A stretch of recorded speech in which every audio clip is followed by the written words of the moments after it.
Sesungguhnya Fir'aun telah berbuat sewenang-wenang di muka bumi dan menjadikan penduduknya berpecah belah. Dia bertindak semena-mena, lalim, melampaui batas, lebih mementingkan kehidupan dunia dan berpaling dari ketaatan Rob yang Maha Tinggi. Fir'aun memecah menjadi banyak sekali golongan dan kelompok dan menindas sebagian di antara mereka. Fir'aun menindas Bani Israel yang berasal dari keturunan Nabi Yakub. Saat itu, mereka adalah penduduk bumi terbaik.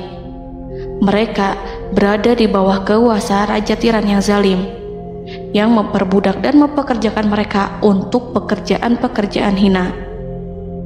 Ada banyak faktor yang melatar belakangi perbuatan raja tersebut. Selain karena kebencian, ada juga faktor ramalan yang beredar pada saat itu. Bani Israel mengalami siksaan dan penyiksaan yang tak terkira. Nabi Musa diutus oleh Allah Subhanahu wa Ta'ala untuk membebaskan Bani Israel dan telah berulang kali memperingatkan Fir'aun agar membebaskan kaumnya. Namun Fir'aun tetap bersikeras dan menolak. Suatu hari Allah Subhanahu wa Ta'ala memerintahkan Nabi Musa untuk kembali kepada Fir'aun dan menunjukkan mukjizat. Di sana Nabi Musa menunjukkan beberapa mukjizat, termasuk mengubah tongkatnya menjadi ular raksasa dan di tangannya mengeluarkan cahaya. Namun Fir'aun tetap ingkar, dan dari situlah awal mula kehancuran Fir'aun dan pengikutnya. Tentang bagaimana detail kisah lengkapnya serta kelanjutan nasib Fir'aun, dari mana awal mula keangkuhan Fir'aun sampai mengakui dirinya sebagai Tuhan, serta dari mana sumber kekayaan Fir'aun yang sampai penasihatnya saja Qorun bisa membangun istana megah, akan dibahas lengkap di sini. Namun sebelum saya melanjutkan kisahnya, dimohon kepada pemirsa untuk menonton video ini sampai selesai, supaya tidak ada kesalahpahaman dalam memahami isi cerita, serta mohon bantu channel ini semakin berkembang dengan cara subscribe dan berikan like serta komen positifnya. Semoga bantuan pemirsa sekalian menjadi amal jariah dan bernilai pahala di sisinya. Bismillahirrahmanirrahim. Fir'aun menguasai seluruh negeri. Seiring dengan makmurnya negeri Mesir, kekuasaan Fir'aun semakin hari semakin bertambah. Fir'aun berkuasa tanpa ada yang berani menentang, dan dia membuat keputusan sesuka hatinya. Bahkan dengan kesombongannya, dia sampai berani mengaku sebagai Tuhan. Gelar Fir'aun Raja Mesir kuno punya pengaruh besar yang diyakini sebagai seorang yang bertanggung jawab untuk melindungi dunia pada saat itu. Fir'aun bukanlah nama seseorang, melainkan sebutan dalam Al-Quran yang merujuk pada seorang Raja Mesir yang sombong, suka menindas, dan sering melampaui batas, yang hidup ketika Nabi Musa alaihi salam bayi sampai dirinya dibinasakan oleh Allah di Laut Merah. Fir'aun merupakan sebuah gelar bagi raja-raja Mesir yang muncul di era New Kingdom. Pendapat Syekh Abdurrahman As-Sadi mengatakan bahwa Fir'aun merupakan gelar yang diberikan kepada raja-raja Mesir, sebagaimana Raja Babil disebut Namrud, Raja Habasyah disebut An-Najasyi, Raja Yaman disebut Al-Qil, atau Raja Persia yang disebut Kisra, penguasa Roma yang dijuluki Kaisar. Sebutan Fir'aun dalam Al-Quran ini menjurus pada Raja Mesir yang hidup pada tahun 1527 sampai 1407 sebelum Masehi. Fir'aun dikhususkan untuk menyebut penguasa Mesir yang membangkang dan tidak beriman kepada Allah Subhanahu wa Ta'ala, sedangkan yang beriman kepadanya dikenal dengan nama Malik, yang saat itu hidup di zaman Nabi Yusuf alaihi salam. Sebagian ahli sejarah mengatakan bahwa penguasa Mesir pada masa Nabi Yusuf disebut Al-Malik atau Raja, tidak disebut Fir'aun, karena kedua penguasa ini berbeda asal daerahnya. Penguasa Mesir pada masa Nabi Yusuf berasal dari Mesir pesisir, sehingga mudah untuk menerima perubahan. Sedangkan Fir'aun pada masa Nabi Musa berasal dari pedalaman Mesir yang mempunyai watak dan karakter keras serta kolot, dan tidak mudah menerima orang-orang di luar kalangan mereka. Dari keterangan di atas dipahami kenapa penguasa Raja Mesir pada masa Nabi Yusuf percaya kepada Nabi Yusuf dan mengikuti agama Nabi Yusuf, yaitu Islam. kemudian diikuti oleh rakyatnya. Sebagian ahli sejarah menyamakan Fir'aun dengan Mas'ab ibnu Royan. Ada pula yang menyatakan bahwa Fir'aun anaknya Walid ibnu Mas'ab ibnu Royan dari salah satu kaum Ad. Para Fir'aun Mesir kuno memperoleh kekayaan dan membangun kerajaan mereka yang megah melalui berbagai sumber. Beberapa sumber utama kekayaan dan pembangunan kerajaan Fir'aun adalah sumber daya alam. Mesir kuno diberkati dengan sumber daya alam yang melimpah, termasuk emas, tembaga, dan batu mulia yang ditambang dari wilayah gurun dan lembah. Sungai Nil juga menyediakan tanah yang subur untuk pertanian yang menjadi dasar ekonomi Mesir kuno. Air yang sangat penting ini memungkinkan kota-kota tumbuh di tengah gurun. Lonjakan air dan nutrisi itu mengubah lembah Nil menjadi tanah pertanian yang produktif. Menurut Organisasi Pangan dan Pertanian PBB, petani Mesir kuno adalah salah satu kelompok pertama yang melakukan pertanian dalam skala besar, menanam tanaman makanan seperti gandum, serta tanaman industri seperti rami untuk membuat pakaian. Sungai Nil mengalir ke utara sejauh 4.160 mil dari timur tengah Afrika ke Laut Tengah, yang memberikan Mesir kuno tanah subur dan air untuk irigasi. Untuk memaksimalkan pemanfaatan air Sungai Nil, petani Mesir kuno mengembangkan sistem irigasi cekungan. Mereka membangun jaringan tanggul berbahan tanah untuk membentuk cekungan. Kemudian mereka menggali saluran untuk mengarahkan air banjir ke dalam cekungan, di mana air akan menggenang selama sebulan hingga tanah jenuh dan siap untuk ditanami. Selain itu, Sungai Nil dapat dimanfaatkan untuk mengangkut material proyek-proyek konstruksi. Untuk mendapatkan manfaat dari Sungai Nil, orang yang tinggal di tepi sungainya harus mencari cara mengatasi banjir tahunan sungai ini. Untuk memprediksi apakah mereka akan menghadapi banjir yang bisa mengakibatkan panen buruk, orang Mesir kuno membangun nilometer atau pilar batu dengan tanda menunjukkan tingkat air. Mereka mengembangkan keterampilan dan teknologi baru dari pertanian hingga pembuatan perahu dan kapal. Sungai Nil juga merupakan rute transportasi penting karena memainkan peran sentral dalam peradaban Mesir kuno. Orang Mesir menjadi ahli dalam membangun perahu dan kapal untuk mengangkut berbagai barang, termasuk ternak, sayuran, ikan, roti, dan kayu. Mesir kuno memiliki perdagangan yang berkembang dengan wilayah Afrika Timur dan Tengah serta Mediterania Timur. Perdagangan ini tidak hanya mencakup barang-barang mewah, tetapi juga bahan pangan dan bahan baku. Fir'aun juga memiliki semua tanah di Mesir dan mengumpulkan pajak dari rakyatnya. Raja Fir'aun juga memperlakukan rakyat dengan kejam tanpa belas kasihan. Ia memeras pajak yang tinggi dan menjadikan kaum Bani Israel sebagai budak kerajaan. Mereka juga menerima upeti dari negara-negara yang dikalahkan atau ingin menjaga hubungan baik dengan Mesir. Bahkan Fir'aun juga memiliki proyek konstruksi untuk membangun struktur megah seperti piramida, kuil, dan monumen yang tidak hanya menunjukkan kekuasaan dan kekayaan mereka, tetapi juga berfungsi sebagai pusat administrasi dan agama. Proyek-proyek ini seringkali menggunakan tenaga kerja dari rakyat yang bekerja selama musim banjir. Kekayaan dan kerajaan megah Fir'aun merupakan hasil dari pengelolaan sumber daya yang efisien, eksploitasi sumber daya alam, dan kebijakan ekonomi yang cerdas. Ini semua mencerminkan kemajuan teknologi, organisasi sosial, dan kekuatan politik Mesir kuno. Kekayaan para Fir'aun Mesir kuno memang sangat luar biasa dan telah menjadi topik penelitian dan kekaguman selama berabad-abad. Fir'aun juga dikenal karena kehidupan mewah mereka. Sebagai penguasa Mesir kuno, Fir'aun hidup dengan kekayaan dan kemewahan yang hampir tak terbayangkan, yang mencerminkan kekuasaan dan status mereka. Mereka menghiasi diri mereka dengan aksesoris yang rumit dan gemerlap, serta mengenakan simbol otoritas dan kekuasaan tradisional. Dan Allah memberikan kepada Fir'aun berupa istidratuhul afiyah, yakni hidup sekian lama tanpa pernah merasakan sakit. Allah Subhanahu wa Ta'ala mengaruniai Fir'aun untuk bisa hidup selama 400 tahun tanpa sakit. Tentu hal tersebut sudah menjadi kehendak Allah Subhanahu wa Ta'ala, maka tidak ada satupun manusia yang bisa menghalangi, bahkan bagi seorang Fir'aun sekalipun yang terkenal dengan kezalimannya. Namun dengan karunia-Nya yang diberikan Allah tersebut bukannya menjadikan Fir'aun sebagai manusia yang bersyukur, tetapi malah membangkitkan kesombongan dan kesesataannya.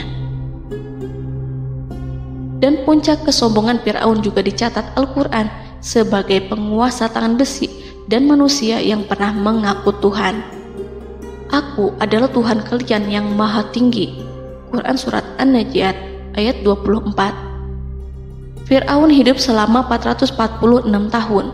Selama hidupnya, Fir'aun memiliki tubuh yang sehat dan bugar tanpa pernah mengalami sakit, meski hanya berupa pusing atau flu sekalipun. Fir'aun bahkan tidak pernah merasakan kelelahan. Fir'aun tidak pernah merasakan perihnya lapar, kerongkongannya tidak pernah tersentuh panasnya dahaga. Seandainya dalam semalam saja Fir'aun dilanda sakit berupa pusing atau demam, maka ia akan sibuk untuk mengurus dirinya sendiri dan tidak berpikiran untuk mengaku bahwa ia adalah Tuhan. Hal ini pun dijelaskan dalam kitab Ihya Ulumuddin Al-Qut Al-Qulub oleh Imam Al-Ghazali. Sesungguhnya yang menyebabkan Fir'aun sampai berani mengatakan, "Aku adalah Tuhan kalian yang maha tinggi," hal ini disebabkan karena ia mengalami masa sehat dalam hidupnya yang begitu lama. Kekejaman Raja Fir'aun diikuti dengan kesombongannya. Ia enggan bersyukur atas kemakmuran yang dianugerahkan Allah Subhanahu wa Ta'ala. Ia justru menjadikan negeri Mesir penuh dengan kemusyrikan. Sungguh, dia Fir'aun termasuk orang-orang yang berbuat kerusakan, dan kami hendak memberi karunia kepada orang-orang tertindas di bumi, dan hendak menjadikan mereka pemimpin dan menjadikan mereka orang-orang yang mewarisi bumi.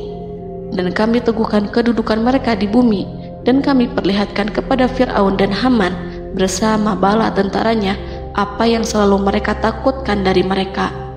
Surat Al-Qasas ayat 1-6. Haman yang merupakan penasihat dan sekaligus pelaksana proyek pembangunan menara untuk Fir'aun yang ikut berkontribusi dalam kesesatan Fir'aun, dan dia juga yang menjadi aktor utama atas kezaliman Fir'aun yang nantinya memberikan nasihat kepada Fir'aun dan mendorongnya untuk menolak ajaran Nabi Musa alaihi salam. Faktor yang mendorong Fir'aun melakukan tindakan keji ini adalah Bani Israel yang mempelajari suatu hal yang mereka riwayatkan dari Ibrahim, bahwa suatu saat nanti akan lahir seorang anak Bani Israel yang akan menghancurkan kekuasaan Raja Mesir. Berita gembira ini terjadi saat insiden antara Sarah, istri Nabi Ibrahim alaihissalam, dengan Raja Mesir yang saat itu berniat jahat terhadap Sarah. Namun Allah menjaganya. Berita gembira ini santer terdengar di antara Bani Israel. Kaum Kipti juga membicarakan berita ini, hingga sampailah juga ke telinga Fir'aun. Sebagian amir dan orang-orang dekat Fir'aun menyampaikan hal itu kepadanya saat tengah berbincang pada malam hari. Waktu itu Fir'aun langsung menginstruksikan untuk membunuh seluruh anak laki-laki Bani Israel untuk mengantisipasi kelahiran anak yang dimaksud. Tapi apa boleh buat, kewaspadaan sama sekali tidak bisa menghindari takdir. Suatu ketika Fir'aun bermimpi seakan-akan api datang dari arah Baitul Maqdis lalu membakar semua rumah Mesir dan seluruh kaum Kipti. Namun, api tersebut tidak membahayakan Bani Israel. Saat bangun, Fir'aun merasa takut oleh mimpi itu. Ia kemudian mengumpulkan seluruh paranormal dan tukang sihir. Fir'aun bertanya kepada mereka terkait mimpi itu. Mereka berkata, akan lahir seorang bayi laki-laki dari kalangan Bani Israel yang akan menghancurkan penduduk Mesir.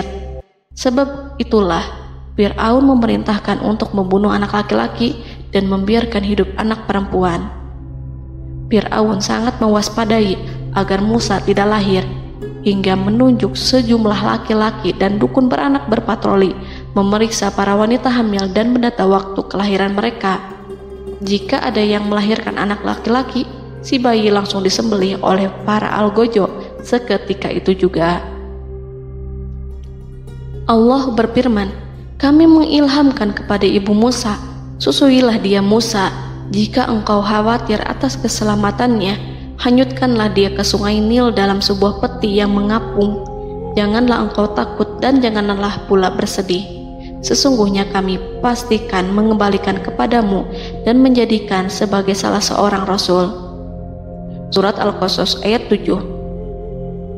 Pada saat itu, ibu Musa yang bernama Ayarika, ada juga yang menyebut Ayah Zakat, merasakan kesedihan yang amat dalam dan sudah mengantisipasi sejak pertama kali mengandung Musa. Kehamilannya ini memang tidak terlihat. Harun lahir pada tahun ketika hukuman mati bagi lelaki tidak berlaku, sementara Musa lahir pada tahun di mana bayi laki-laki harus dibunuh.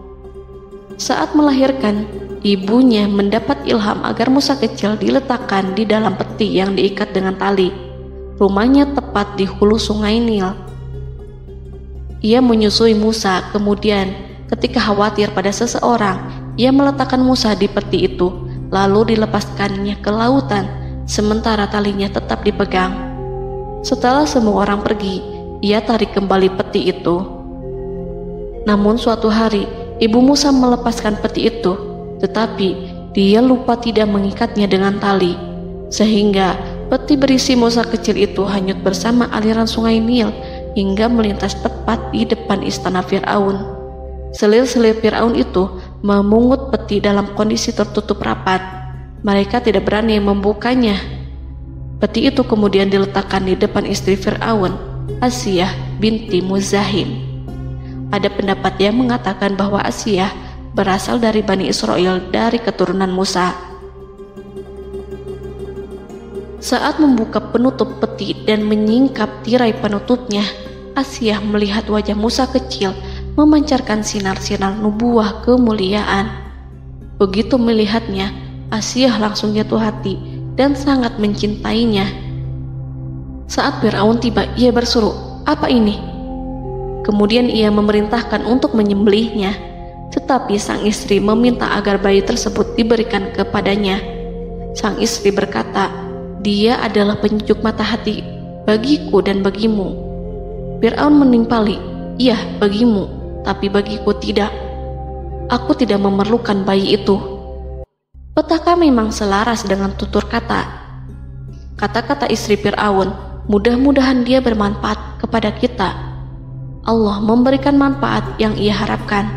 Di dunia, Allah memberikan hidayah padanya melalui sosok Musa, dan di akhirat, Allah menempatkan dia di surganya karena Musa. Atau kita ambil dia menjadi anak. Keduanya pun mengadopsi Musa karena mereka berdua tidak punya anak. Perkataan Asiyah ini diabadikan dalam Al-Quran surat Al-Qasas ayat 9. Dan berkatalah istri Fir'aun, "Ia adalah penyejuk mata hati bagiku dan bagimu. Janganlah kamu membunuhnya. Mudah-mudahan ia bermanfaat kepada kita, atau kita ambil ia menjadi anak, sedangkan mereka tidak menyadari." Dalam ayat ini Allah Subhanahu wa Ta'ala berfirman yang artinya, sedangkan mereka tidak menyadarinya. Ibnu Katsir menjelaskan maksud dari ayat ini, mereka tidak mengetahui apa yang dikehendaki Allah, bahwa di tangan anak itulah terjadinya kehancuran masa depan Fir'aun dan bala tentaranya. Mereka tidak mengetahui hukuman besar Allah yang dikehendaki terhadap Fir'aun dan pasukannya. Mereka tidak tahu bahwa Allah menakdirkan mereka untuk memungutnya. Saat Musa tinggal di kediaman Fir'aun, pihak keluarga ingin menyusuinya. Namun Musa tidak mau menerima susu wanita manapun. Ia juga tidak mau makan, hingga mereka dibuat bingung karenanya. Mereka berusaha sebisanya untuk memberi Musa makan, namun Musa tidak mau. Seperti yang Allah sampaikan dalam surat Al-Qasas ayat 12. Dan kami cegah dia Musa menyusu kepada perempuan-perempuan yang menyusuinya sebelum itu. Mereka kemudian mengirim Musa bersama para dukun beranak dan sejumlah wanita ke pasar. Mungkin Musa mau menyusu pada seorang wanita di sana. Saat semua orang berdiri di hadapan Musa, saudari Musa melihatnya. Ia tak memperlihatkan sikap seakan-akan mengenal bayi yang sebenarnya adalah adiknya. Mereka kemudian pergi bersama saudari Musa itu ke kediaman Musa. Musa kecil kemudian digendong ibunya untuk menyusui bayi itu. Bayi yang tidak lain adalah anaknya sendiri, langsung menyusu dengan lahap. Melihat hal itu, mereka merasa sangat puas dan gembira. Mereka pun melaporkan peristiwa yang sangat menggembirakan itu kepada Asia. Asia meminta agar perempuan yang tidak lain adalah ibunya Musa itu untuk menetap bersamanya dan memohon kebaikan serta kesediaannya. Namun, perempuan itu menolaknya seraya berkata, "Sesungguhnya aku mempunyai suami dan anak-anak yang tidak bisa aku tinggalkan. Akan tetapi, aku siap melakukan jika bayi itu dibawa kepadaku ke rumahku." Akhirnya Asia mengutus ajudan kerajaan untuk menyerahkan bayi itu kepada ibunya Musa untuk disusui secara rutin. Asia kemudian memberikan berbagai macam fasilitas kepada ibu Musa, berupa biaya nafkah sehari-hari, pakaian-pakaian bagus, dan beberapa hadiah istimewa yang lainnya sebagai kompensasi upah menyusui bayi itu. Akhirnya, Musa kecil kembali ke pangkuan ibunya dan berada di bawah asuhannya. Allah telah menyatukan kembali bayi yang bernama Musa itu dengan ibunya sendiri. Fir'aun tidak akan menyangka jika Allah telah mempersiapkan sesuatu yang besar lewat kehadiran Musa kecil di kerajaannya. Sang raja bengis lagi terpedaya oleh banyaknya pasukan yang dimiliki, kekuasaan, dan luasnya kerajaan yang maha agung yang tak terkalahkan, dan takdirnya tak bisa ditentang. Allah telah memutuskan bahwa bayi itu yang dia dan pengikutnya waspadai keberadaannya itu hingga dengan bengis membunuh banyak sekali nyawa yang tak terhitung jumlahnya. Padahal anak tersebut justru tumbuh dewasa di kediamannya, di atas kasurnya, memakan makanannya, dan meminum yang ada di rumahnya. Fir'aun sendiri justru mengadopsi dan merawat serta mengasuhnya tanpa menyadari rahasia besar di balik itu. Anak itu yang membuatnya binasa di dunia dan akhirat karena menentang kebenaran yang nyata yang ia sampaikan kepadanya. Nabi Musa tumbuh dan hidup sebagai salah seorang dari keluarga kerajaan hingga mencapai usia dewasanya, di mana ia memperoleh asuhan dan pendidikan sesuai dengan tradisi istana. Allah Subhanahu wa Ta'ala mengaruniakannya hikmah dan pengetahuan sebagai persiapan tugas kenabian dan risalah yang diwahyukan kepadanya. Musa tumbuh menjadi seorang pemuda yang mempunyai fisik dan akhlak yang kuat. Allah anugerahkan kepada Musa kesempurnaan tubuh dan kekuatan jasmani.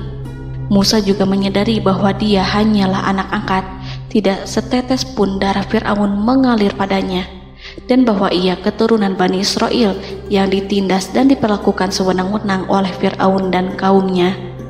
Maka dia berjanji kepada dirinya sendiri akan menjadi pembela bagi kaum-kaum yang lemah yang tertindas. Kekuatan fisik Nabi Musa memang tidak bisa diragukan. Itu terbukti pada saat Nabi Musa mampu mengangkat batu penutup sumur seorang diri, padahal batu itu hanya bisa diangkat oleh 10 orang laki-laki.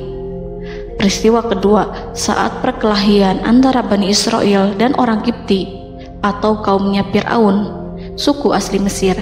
Saat orang Israel meminta pertolongan kepada Musa untuk mengalahkan orang Kipti, Musa menghampiri orang Kipti tersebut. Dengan tangan terkepal, Musa meninju orang Kipti dan matilah musuhnya itu. Orang Kipti hanya mati karena pukulan itu. Musa tidak sengaja dan tidak bermaksud untuk membunuh orang Kipti. Musa hanya berniat membuatnya jera.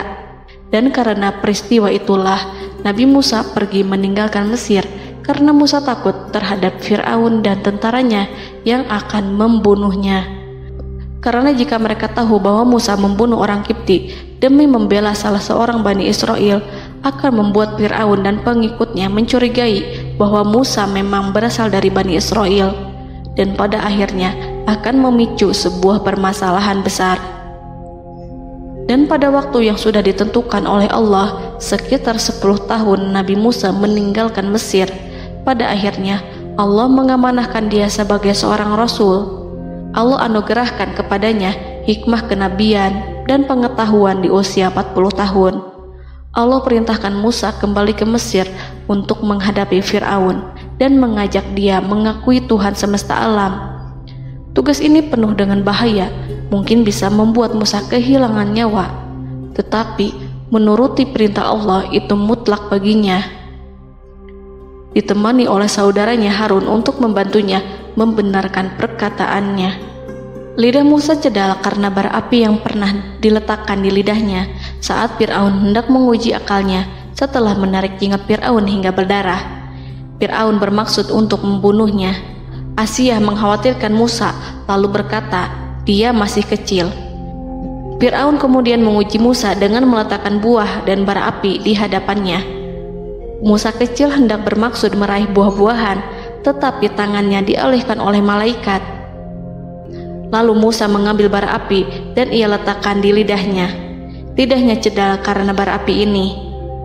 Musa meminta kepada Allah agar kekakuan yang ada di lidahnya dihilangkan sebagian, sebatas agar kata-katanya bisa dipahami, dan tidak meminta untuk dihilangkan secara total, karena para rasul hanya meminta sebatas yang diperlukan. Pergilah kamu kepada Fir'aun, karena dia benar-benar telah melampaui batas, maka berbicaralah kamu berdua kepadanya dengan kata-kata yang lemah lembut. Mudah-mudahan dia sadar atau takut.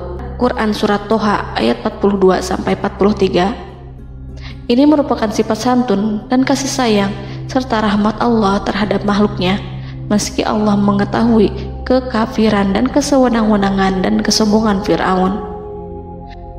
Bersama Harun, Musa mendatangi Fir'aun setelah menemui beberapa rintangan yang lazim ketika akan menemui raja pada waktu itu. Pertemuan Musa dan Harun juga dihadiri oleh beberapa anggota pemerintahan dan penasihat. Bertanyalah Fir'aun kepada mereka berdua, siapakah kalian berdua ini? Musa menjawab, kami Musa dan Harun adalah pesuruh Allah agar kamu membebaskan Bani Israel dari perbudakan dan penindasanmu dan menyerahkan mereka kepada kami agar mereka menyembah kepada Allah dengan leluasa dan menghindari siksaanmu. Fir'aun segera mengenal Musa dan berkata kepadanya, bukankah engkau Musa yang sudah kami asuh sejak bayimu dan kami asuh dalam istana sampai usia remajamu dan mendapat pendidikan serta pengajaran yang menjadikan engkau pandai? Dan bukankah engkau yang melakukan pembunuhan terhadap diri daripada seorang dari golongan kami? Sudahkah engkau lupa terhadap itu semua dan tak ingat akan jasa kami kepadamu? Musa menjawab, bahwasannya engkau telah mengurus aku sejak kecil. Itu bukanlah jasa yang dapat kamu banggakan, karena jatuhnya aku pada tanganmu akibat dari kekejaman dan kezalimanmu tatkala engkau memerintah agar orang-orangmu menyembelih setiap bayi laki-laki yang lahir, sehingga ibuku membiarkanku mengapung di sungai Nil dan aku dipungut oleh istrimu, sehingga selamatlah aku dari pengejaranmu dan penyembelihanmu. Dan kebaikan yang engkau sebutkan itu sebanding dengan perlakuanmu terhadap sebuah suku bangsa besar, yaitu Bani Israel secara keseluruhan, karena engkau telah menindas dan menjadikan mereka budak-budak untuk melayanimu. Dan mengenai pembunuhan itu merupakan kehilafanku, lalu aku lari darimu karena aku takut kepadamu. Namun peristiwa itu merupakan rahmat dan hikmah yang terselubung bagiku, sebab dalam perantauanku setelah aku melarikan diri dari negerimu ini, Allah Subhanahu wa Ta'ala mengaruniakanku dengan hikmah ilmu dan mengutus aku sebagai rasul. Maka dalam rangka tugasku sebagai rasul, datanglah aku kepadamu atas perintah Allah untuk mengajak engkau dan kaummu untuk menyembah Allah dan meninggalkan kezaliman serta penindasanmu terhadap Bani Israel yang kau pekerjakan dan perbudak mereka untuk melakukan pekerjaan dan melayanimu. Fir'aun bertanya, siapakah Tuhan yang engkau sebut-sebut itu, hai Musa? Adakah Tuhan di atas bumi ini selain aku yang patut disembah dan dipuja? Musa menjawab, ya, yaitu Tuhanmu dan Tuhan nenek moyangmu, serta Tuhan alam semesta. Fir'aun bertanya, siapakah Tuhan alam semesta itu? Musa menjawab, ialah Tuhan langit dan bumi, dan segala yang ada di langit dan di bumi. Berkatalah Fir'aun kepada para penasehatnya dan para pembesarnya, sesungguhnya Rasul yang diutus kepada kamu ini adalah seorang yang gila. Kemudian ia balik bertanya kepada Harun dan Musa, siapakah Tuhan kamu berdua? Akulah Tuhanmu yang paling tinggi. Surat An-Najiat ayat 23-24. Dan Fir'aun berkata, wahai para pembesar kaumku, aku tidak mengetahui ada Tuhan bagimu selain aku. Quran Surat Al-Qasas ayat 38. Fir'aun menentang, padahal ia tahu bahwa ia adalah hamba yang diatur, dan Allah lah yang menciptakan dan memberi bentuk rupa. Dan mereka mengingkarinya karena kezaliman dan kesombongannya, padahal hati mereka meyakini kebenarannya. Maka perhatikanlah bagaimana kesudahan orang-orang yang berbuat kerusakan. Quran Surat An-Naml ayat 14. Fir'aun beralih memakai kekuasaan dan wibawa yang ia miliki. Fir'aun berkata, jika engkau menyembah Tuhan selain aku akan memasukkanmu ke dalam penjara. Musa berkata, apakah engkau akan melakukan itu sekalipun aku tunjukkan kepadamu suatu bukti yang nyata? Fir'aun menjawab, tunjukkanlah sesuatu yang nyata itu. Maka Musa melemparkan tongkatnya. Tiba-tiba tongkat itu menjadi ular besar, dan Musa mengeluarkan tangan dari dalam bajunya. Tiba-tiba tangan itu menjadi putih bercahaya.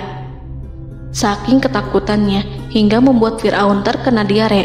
Dalam sehari lebih dari 40 kali buang air. Namun Fir'aun sebagai raja yang mengaku Tuhan tentu tidak akan begitu saja menyerah kepada Musa, walaupun telah diperlihatkan 2 mukjizat. Bahkan Fir'aun berkata kepada kaumnya yang dikhawatirkan terpengaruh oleh mukjizat Musa, bahwa apa yang dilakukan Musa merupakan sihir, dan Musa Harun adalah ahli sihir yang datang dengan maksud menguasai Mesir. Salah satu penasehatnya, yaitu Haman, mengusulkan agar mengumpulkan semua ahli sihir dari berbagai penjuru kerajaan untuk bertanding mematahkan sihir Musa, yang tanpa pikir panjang Fir'aun setujui. Fir'aun pun berkata kepada Musa, apa yang kau bawa ini adalah sihir. Kami akan melawanmu dengan sihir yang sama. Fir'aun pun kemudian meminta Musa untuk bertemu pada waktu dan tempat yang disepakati, dan langsung disetujui Nabi Musa tanpa ragu sedikit pun. Inilah salah satu tujuan terbesar Musa untuk memperlihatkan ayat-ayat hujah dan bukti-bukti nyata Allah di hadapan halayak ramai. Dengan berbekal pertolongan Allah, Musa yakin akan menang melawan para ahli sihir itu. Maka pada waktu yang sudah ditetapkan, yakni pada permulaan hari, saat cahaya matahari mulai terik menyengat, sehingga kebenaran akan terlihat terlebih jelas dan nyata, orang-orang berbondong-bondong menuju tempat yang sudah ditentukan untuk melihat pertandingan sihir yang sudah dihadiri ribuan tukang sihir. Menurut Muhammad bin Ka'ab, mereka berjumlah 80.000 ahli sihir. Mereka sudah dijanjikan hadiah dan uang yang besar jika berhasil mengalahkan Musa. Para penyihir istana berkata, wahai Musa, apakah engkau yang mau lebih dahulu ataukah kami? Musa menjawab, silahkan kalian lebih dahulu. Maka ketika tali-tali dan tongkat-tongkat ahli sihir dilemparkan, tiba-tiba berubah menjadi seakan-akan ia merayap cepat karena sihir mereka. Ada rasa takut yang menyelimuti hati Musa, takut jika orang-orang terkena fitnah sihir dan tipu daya mereka. Namun Allah langsung menguatkan Musa dan berkata, yang diabadikan dalam Quran Surat Toha ayat 65-69. Janganlah engkau takut, sungguh engkaulah yang unggul, dan lemparkanlah apa yang ada di tangan kananmu, niscaya ia akan membuat. Apa yang mereka buat itu hanyalah tipu daya tukang sihir belaka, dan tidak akan menang tukang sihir itu dari manapun ia datang. Saat Musa melemparkan tongkat, tongkat itu berubah menjadi ular besar yang memiliki kaki, berleher besar, dan bentuk yang menakutkan, hingga semua orang lari dan menjauh. Ular itu kemudian menelan tali-tali para tukang sihir dengan satu persatu dengan gerakan super cepat. Semua orang melihatnya dengan penuh keheranan, sementara para tukang sihir mereka tercengang dan bingung kala melihatnya. Mereka melihat sesuatu yang sama sekali tidak pernah terlintas di benaknya dan juga berada di luar bidang yang mereka kuasai. Saat itulah mereka tahu pasti bahwa yang mereka lihat itu bukanlah sihir, sulap, khayalan ilusi ataupun kebohongan semata, tetapi sebuah kebenaran yang hanya bisa dilakukan oleh Yang Maha Benar, yang mengutus mukjizat tersebut dengan benar. Allah menyingkap tabir kelalaian dari hati mereka, menyinarinya dengan petunjuk yang Ia ciptakan dan menyingkirkan gumpalan keras di hatinya. Mereka segera bertaubat dan tunduk sujud kepadanya. Dengan lantang mereka mengatakan kepada semua yang hadir tanpa memperdulikan hukuman ataupun siksaan apapun, "Kami beriman kepada Rob seluruh alam, yaitu Tuhannya Musa dan Harun." Fir'aun yang congkak dan sombong tentu sangat marah dengan apa yang disaksikannya itu. Ketika melihat ahli-ahli sihirnya begitu cepat menyerah dan mengakui kekalahan kepada Musa, bahkan menyatakan beriman kepada Tuhan Musa dan Harun. Tindakan itu dianggapnya sebagai pelanggaran terhadap kekuasaannya dan penentangan terhadap ketuhanannya dan merupakan tamparan bagi kewibawaannya. Fir'aun berkata kepada mereka, "Apakah kalian telah beriman kepada Musa sebelum aku memberi izin? Kenapa kalian tidak terlebih dahulu bermusyawarah kepadaku sebelum melakukan tindakan keji di hadapan rakyatku ini? Dia itu pemimpinmu yang mengajarkanmu sihir, dan bukankah ini adalah persengkongkolanmu terhadapku? Musa dapat mengalahkan kamu sebab ia mungkin merupakan guru dan pembesar yang mengajari sihir kepadamu, dan kamu telah mengaturnya, dan sandiwaramu ini tak akan kubiarkan. Akan kupotong tangan dan kakimu secara bersilang, dan sungguh aku akan salib kamu pada pangkal pohon kurma sebagai balasan dan hukuman atas pengkhianatanmu ini." Walaupun melihat langsung kebenarannya, Fir'aun tetap tidak percaya. Dia tidak suka keyakinan para penyihir terhadap Musa. Para penyihir itu yang telah mengakui keimanan mereka kepada Allah tak merasa gentar ataupun takut, karena ketika para tukang sihir itu sujud, mereka melihat rumah dan istana-istana di surga yang telah dipersiapkan untuk mereka. Semuanya dirias untuk menyambut kedatangan mereka. Karena itu, mereka tidak peduli dengan ancaman Fir'aun. Setelah peristiwa kekalahan penyihir Fir'aun dengan mukjizat Nabi Musa itu, Fir'aun serta penasihat dan para pembesarnya, termasuk Haman, merencanakan penindasan yang lebih kejam untuk kaum Bani Israel dan merencanakan pembunuhan terhadap Nabi Musa. Fir'aun khawatir jika gerakan Musa tidak dipatahkan akan mengancam kerajaan dan kewibawaannya yang mengaku sebagai Tuhan. Walaupun sudah diingatkan oleh orang mukmin dari kalangan keluarga Fir'aun agar tidak membunuh Nabi Musa dan menyeru kembali menuju jalan yang benar dan mengingatkan kepada akibat yang buruk yang akan didapati nanti, namun Fir'aun dan penasihatnya tetap berada pada kesesatan. Sebagai balasannya, Allah menghukum Fir'aun dan penduduknya dengan kekeringan dan penyakit yang bertahun-tahun karena menolak Rasulnya. Mereka dilanda banjir bandang, darah yang bercampur dengan seluruh air yang ada. Setiap kali mereka akan mengambil air, baik air sumur ataupun air sungai Nil, pasti akan berubah menjadi darah segar. Serbuan belalang pun tidak bisa mereka hindari. Belalang menghinggapi tanaman hingga tak menyisakan satupun buah, daun ataupun rumput. Serangan hama dan wabah katak juga mengerumuni mereka hingga berjatuhan di makanan, wadah-wadah, sampai-sampai ketika ada yang membuka mulut untuk makan ataupun minum, pasti ada katak yang jatuh di situ. Semua hukuman itu hanya menimpa Fir'aun dan pengikutnya, sama sekali tidak menimpa Nabi Musa dan Bani Israel. Namun mereka tidak belajar ataupun berubah, mereka tetap saja kafir dan hanyut dalam kejahatan. Setiap kali Allah timpakan hukuman kepada Fir'aun dan pengikutnya, mereka bersumpah dan berjanji kepada Musa untuk beriman. Namun ketika hukuman itu dihilangkan, mereka ingkar janji berpaling dan kembali kepada keburukan seperti sedia kala. Dari semua penderitaan ini, Allah perintahkan Musa membawa pengikutnya keluar dari Mesir, memulai perjalanan berbahaya antara hidup dan mati. Setelah mengetahui keberangkatan Nabi Musa dan Bani Israel, Fir'aun bersama tentaranya bergerak untuk membantai mereka. Dengan pasukan besar yang berjumlah lebih dari 1.600.000 personil, ditambah 100.000 ekor kuda berwarna hitam legam, Fir'aun berhasil mengejar rombongan Nabi Musa yang saat itu berjumlah 600.000 prajurit di pantai Laut Merah saat matahari terbit. Pasukan Fir'aun mengepung mereka dari semua arah. Di belakang mereka ada tentara Fir'aun yang kejam, sementara di hadapan mereka Laut Merah yang membentang luas. Kala situasi kian genting dan Fir'aun beserta seluruh pasukannya mendekat dengan kesungguhan hati, diperkuat dan persenjataan, juga dengan amarah dan kedengkian, penglihatan tidak menetap mengarah ke suatu tujuan, dan hati naik menyesak sampai ke tenggorokan. Saat itulah Yang Maha Penyantun lagi kuasa, Rob Arsy yang mulia, mewahyukan kepada Musa, "Pukullah laut itu dengan tongkatmu." Maka tatkala Musa memukulkan tongkatnya ke lautan, laut itu pun terbelah.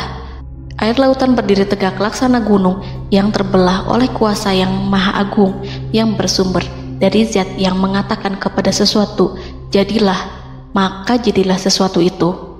Allah memerintahkan angin barat untuk menyapu kerikil-kerikil hitam lautan, hingga dasar lautan berubah menjadi tanah yang kering, yang tidak melekat pada kaki-kaki kuda dan hewan.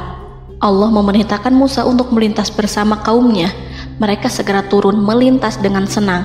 Mereka menyaksikan sebuah hal yang membuat mata tercengang dan memberikan petunjuk pada hati orang-orang yang mukmin. Setelah Musa bersama kaumnya melintas secara keseluruhan dan keluar dari lautan, saat itulah pasukan garis depan Fir'aun baru masuk.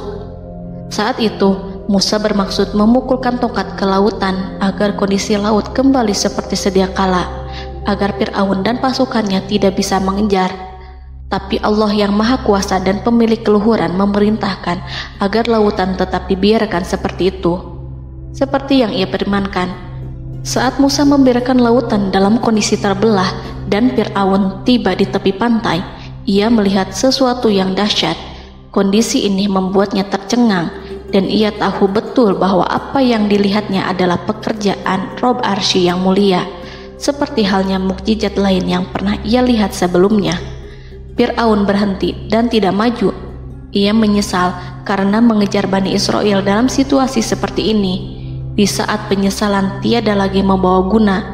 Namun Fir'aun memperlihatkan sikap tangguh dan kuat di hadapan para pasukannya dan memperlakukan mereka layaknya musuh.